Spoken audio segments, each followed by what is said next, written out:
वृंदावन धाम की, सदगुरुदेव भगवान की। मनीष तिवारी जी, हैदराबाद से। राधे राधे महाराज जी। महाराज जी, क्या आत्मा सच में होती है? अगर हाँ तो उसका स्वरूप क्या है? तुम कौन हो? कौन हो तुम? मनीष तिवारी। हाँ, मनीष तिवारी तो इस ढांचे का नाम है, इस ढांचे का नाम है, तुम्हारा नाम थोड़ी है। तुम्हारे ढांचे का नाम मनीष तिवारी है। इतना काट दिया जाए तो तुम कट गए क्या? तुम्हारा हाथ कटा तो जिससे हमारा संबंध होता वो मैं नहीं होता। समझ पा रहे हो हमारी बात? मैं और मेरा, मेरा अलग होता है, मैं होता है। ठीक है, अब हम आपको ले चलते हैं। मेरा सर, मैं सर हूं ऐसा तो नहीं। मेरी आंख, मेरा कान, मेरा मुंह, मेरी छाती, मेरा पैर, पूरे ढांचे को मेरा शरीर। कभी ये तो नहीं बोलते हो मैं शरीर हूं। मेरा शरीर बोला जाता है या मैं शरीर बोला जाता है? मेरा बोला जाता है। मेरा माइक, मेरी तकिया, मेरा टेबल, इतनी दूर है हमसे वो। ऐसे ही दूर है हमसे जैसे ये अज्ञान के कारण हम समेटे बैठे हुए हैं और इसे मैं माने हुए हैं, लेकिन ये मैं नहीं है, ये मेरा है। ठीक है, अंदर चलो। ये बाहर का ढांचा हो गया। मन, आज मेरा मन लग नहीं रहा, मेरा आया ना? मैं मन तो नहीं आया ना? तो मेरा चित्त आया ना? अहंकार, मेरा अहंकार आया ना? मैं अहंकार तो नहीं आया ना? मेरी इंद्रियां, मेरा मन बुद्धि चित्त अहंकार, मेरा, मैं तो नहीं आया। और अंदर चलते हैं, तीसरा शरीर, कारण शरीर, उसे स्वभाव कहते हैं। मेरा स्वभाव है कि मैं, तो तीनों शरीर मैं नहीं हुए, तो मैं कौन है इसके अंदर? वही आत्मा। मैं मनीष तिवारी नहीं है, मैं शुद्ध ब्रह्म आत्मा है। मनीष तिवारी इस ढांचे का नाम है। अब इतना ज्ञान हो गया तो मोक्ष को प्राप्त हो जाओगे ना? तो खिलवाड़ा इतना ज्ञान हो ना, अब साधना में लगना पड़ेगा। जब साधना में लगोगे और एक एक शरीर का त्याग होता चला जाएगा, तब अनुभव होगा।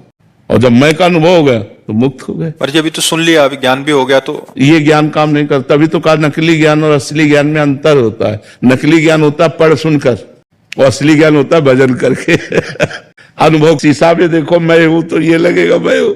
बस यही भ्रम है, यही माया है, इससे हटो और फिर अंदर देखो। जो मैं है वही पावर है, वही ब्रह्म है, वही आत्मा है, वही परमात्मा वो है। उसके बिना सत्ता ही नहीं है। जब आदमी मर जाता है तो ढांचा तो यही रहता है ना, लेकिन जो गया वो पावर, बिजली ऑफ हो गई, पावर खत्म, बोले मर गया। पावर आ गया, अरे बोले जी गया। बिजली का पावर है, जैसे बिजली है तो प्राकृतिक पावर है, आत्मा है तो चिदानंद पावर है। उसी पावर से अनंत ब्रह्मांड जड़ चैतन्य सब चल रहे हैं, पावर वही है। अब जैसे बिजली करणों में, करण माने समझते हो ना, ये सब करण है, करणों के प्रभाव से अनेक दिखाई देती है, नहीं दिखाई देती। अब मान लो लाल है तो लाल लाइट है, हरी तो हरी लाइट है। अब लाइट है उसका केवल एक प्रयोजन नहीं है, उसके लाखों प्रयोजन है। अगर लाख करण है तो बिजली लाख प्रकार से दिखाई देगी। मोटर में पानी खींचते हुए अलग अलग सब है ना, लेकिन बिजली तो एक ही है ना। क्यों? बिजली 10-20 प्रकार की तो होती नहीं, बिजली तो एक है। 10-20 प्रकार से उसका प्रयोग है, अलग अलग उसका प्रभाव है। वही बिजली एक जगह ठंडा कर रही, वही बिजली एक जगह गर्म कर रही। वही बिजली जीवन है, वही बिजली मरण है। नहीं है, मार देगी आपको, जला के राख कर देगी। तो बिजली तो एक है, ऐसे ही परमात्मा एक है।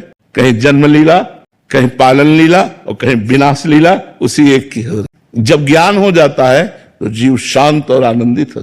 अभी हमें ये वाचिक ज्ञान केवल सुनने में आया, अनुभव में तब आएगा जब भजन करो, साधना करोगे तब अनुभव, और जब अनुभव में आएगा तब मुक्त हो जाओगे। ये केवल बोल लेने से या सुन लेने से मुक्त नहीं हो जाता, उसका अनुभव करे तब। जैसे हमारी भूख केवल भोजन की प्रक्रिया सुन लेने से, भोजन के प्रकार सुन लेने से, भोजन का स्वाद सुन लेने से हमें स्वाद नहीं आएगा, हमारी भूख नहीं मिटेगी, हमें खाना पड़ेगा। ऐसे ही इसके श्रवण मात्र से काम नहीं चलेगा, हमको साधना करनी पड़ेगी। हमको गुरुदेव का आश्रय लेकर साधना के द्वारा ये अनुभव करना। महाराज जी कितने सरल ढंग से, महाराज जी जो वेदों का सार है, एकदम ऐसे लग रहा था कि एकदम क्लियर, ये परत ये परत ये परत। हाँ, तो अब ये जब अनुभव में आ जाएगा तब कितना अच्छा लगेगा। दुख सुख से परे, जन्म मृत्यु से परे, कोई चिंता नहीं, कोई शोक नहीं, एक परम आनंद, वही तो परमहंस स्थिति होती है। साधना की शुरुआत कहाँ से? गुरुदेव के चरणों से। गुरु का जैसे आप इस विषय को जाने तो शुरुआत संत समागम से हुई ना, संत समागम से। इसकी शुरुआत संत समागम से हुई और इसकी पूर्णता भी संत समागम से ही हो जाती है जब हम संतों का आश्रय ले लेते हैं। अब जैसे अगला प्रश्न हो तो इसकी प्रथम साधना क्या है, फिर इसकी द्वितीय साधना क्या है, अब मुझे इतना ऐसा अनुभव हो रहा है, अब इसके आगे क्या है, इसलिए पूरे जीवन को समर्पित करके गुरुदेव के आधार पर चला जाता है, तो धीरे धीरे क्रम बाई क्रम स्थिति आने लगती है। अनुराधा गोयल जी, राधे राधे महाराज जी। महाराज जी, जैसे कि हम कथाओं में पढ़ते हैं कि साधु संत जन महापुरुष जन अपने द्वारा अर्जित किए हुए सत्कर्मों को प्रेमवश या करुणावश किसी को दुख या दर्द हो रहा है तो उसको दान कर देते हैं, वो ऐसा क्यों करते हैं महाराज जी? क्या उनके द्वारा दान करने से उनके सत्कर्म समाप्त हो जाते हैं? फिर उसका डबल फल मिलता है। हमने आपको 100 ग्राम दिया तो इसका भी तो फल होगा, तो हमको 200 ग्राम मिल गए। कभी घाटा थोड़ी होता है। जैसे हमने 10 माला भजन किए और किसी जीव को दे दिया कि इसका मंगल हो, 10 माला भजन के दान का भी तो फल हुआ, नहीं हुआ? उसका फल हुआ भगवान प्रसन्न हुए। संत जन और कोई फल नहीं चाहते। जे विधि प्रभु प्रसन्न मन होई, करुणा सागर कीजे सोई।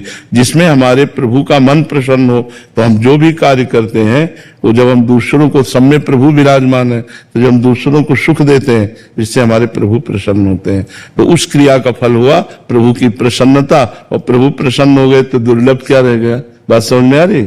इसलिए संत महात्मा जन अपनी साधना, अपनी तपस्या, अपना भजन सर्वलोक को देते हैं। सर्वे भवन्तु सुखिना, सर्वे सन्तु निरामया, सर्वे भद्राणि पश्यन्तु मा कश्चित् दुख भाग भवेत्। सब सुखी रहें, सब निरोग रहें, किंचन मात्र किसी को दुख ना पहुंचे, ये संतों के हृदय की धारणा होती है।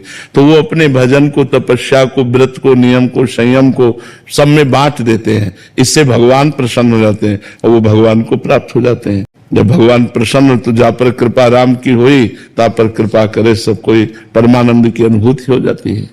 महर्षि, एक सिद्धांत में आप ही किसी मुख से सुना है कि मतलब आशीर्वाद के रूप में किसी को दे दिया भजन, या कोई मतलब क्रोध वृत्ति आई तो उससे भजन नष्ट हो जाता है। हाँ, वो भजन का भाव अलग है। जब हम भगवान का भाव करके दे रहे हैं कि मेरे भगवान सब में है और सुखी हो जाएं, और जब हम पर्सनल आशीर्वाद देंगे किसी एक को कि हमारा शिष्य हमारी बहुत सेवा की, तो फिर वो जो भजन जाएगा वो उसका लाभ करेगा, लेकिन देने वाले का लाभ नहीं होगा, क्योंकि उसने सेवा स्वीकार कर ली है। हाँ, क्या जाओ तुम्हारे पुत्र होगा, जाओ तुम्हारे, वो फिर वो भजन है। तो इन दोनों में उसका जो भजन जाएगा वो भगवत प्राप्ति कराने वाला है। आशीर्वाद और शाप, ये दोनों नहीं। तो इसमें हमारी प्रक्रिया क्या होनी चाहिए? जैसे हम किसी दूसरे को भजन दे रहे हैं अपना 10, जैसे आपने बोला भगवान सामने देखते हुए कि हमारे भगवान इस रूप में आए और उन्हीं के सुख के लिए भजन कर रहे, तो ये भगवान ये भजन आपको सुख प्रदान करे, तो उससे होता है। या अगर हम ऐसा भाव ना देख पावे तो ये जीव सुखी हो जाए और इसका फल ये हो कि भगवान प्रसन्न हो जाए,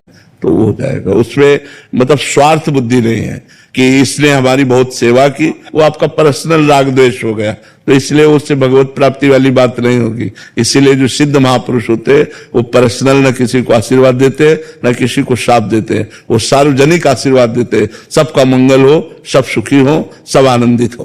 आशा जी कानपुर से। राधे राधे। राधे राधे महाराज जी। महाराज जी, हमारा मन हमारा मित्र है या शत्रु? क्योंकि कभी कभी ये भजन या नाम जप में सहयोग करता है अथवा करने के लिए प्रेरित करता है, तो कभी बिल्कुल भजन से विमुख कर देता है, कहता है कि आज भजन करने का बिल्कुल ही मन नहीं है। तो हम क्या और कैसे इसे? 2 विभाग मन के हैं, एक शत विभाग है, एक अशत विभाग है। जब शत विभाग वाला मन शतोगुण होता है तो वो जोर पकड़ता है, भजन करो, दान करो, तीर्थयाटन करो, शास्त्र स्वाध्याय करो, चलो देव दर्शन करते हैं, सत्संग करते हैं, वैसे भागवती। और जब अशत मन वाले को रजोगुण या तमोगुण का संग मिल जाता है तब वो भोग वासना, द्वेष, हिंसा, ऐसे प्रमाद, आलस्य, ऐसी स्थितियां लाता है। तो 2 विभाग है मन के, सत विभाग और अशत विभाग।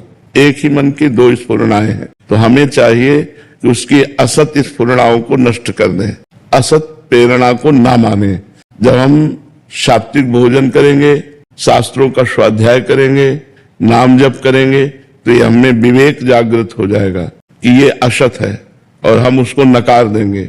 जब हम मन को नकारते हैं तो वो हमें जलाता है, उस जलन को जो सह जाता है वही परमात्मा प्राप्ति के योग्य हो जाता है। इसलिए मन की असत ये भेद बना रहा कि इष्ट और गुरुदेव अलग अलग है, तो अभी स्थिति ही क्या आई? गुरु साक्षात परब्रह्म तस्मै श्री गुरुवे नमः। जो परब्रह्म परमात्मा इष्ट है वही गुरुदेव के रूप में है। ध्यान मूलम गुरु मूर्ति, पूजा मूलम गुरु पदम, मंत्र मूलम गुरु वाक्यम, मोक्ष मूलम गुरु। जब गुरु में हमारी तदात्म भाव हो जाता है तो इष्ट का दर्शन होने लगता है। इष्ट ही गुरुदेव है, गुरुदेव ही इष्ट है, ऐसा अनुभव हो गया तो जीवन मुक्त हो गया। अब ये कि हम निर्णय कि हम ऐशो आराम में मन लगाकर और भोगों में बढ़ रहे हैं और गंदी बातों में बढ़ रहे हैं। देखो धीरे धीरे अपवित्रता बढ़ती जा रही है। ये भोग विलासिता ही धर्म का नाश कर रहे हैं। जब हम अपनी पत्नी से या अपने पति से संतुष्ट होकर धर्म पूर्वक चलते हैं तो हमारा मार्ग दूसरा हो जाता है। और जब हम भोग विलासिता में चलते हैं तो हम अपने पति में संतुष्ट नहीं होते, फिर और पुरुषों में, हम अपनी पत्नी से संतुष्ट नहीं होते फिर और स्त्रियों में, तो ये मार्ग नरक की तरफ ले जा रहा है और भव बंधन को पुष्ट करने वाला है। भोग बनवा देते हैं, गौशाला खुलवा देते हैं, अस्पताल बनवा देते हैं और फ्री दवाएं देते हैं। अब है तो भोग विलासिता, लेकिन वो स्वयं सादगी से रहता है, धर्म से चलता है, कोई गलत आचरण नहीं करता, तो रुपया होते हुए भी, धन होते हुए भी वो नरक वाला मार्ग नहीं पुष्ट हुआ, वो भगवान की प्राप्ति वाला मार्ग पुष्ट हुआ। और जब ऐसे रुपया बढ़ता है तो फिर शराब पीना, पर स्त्री गमन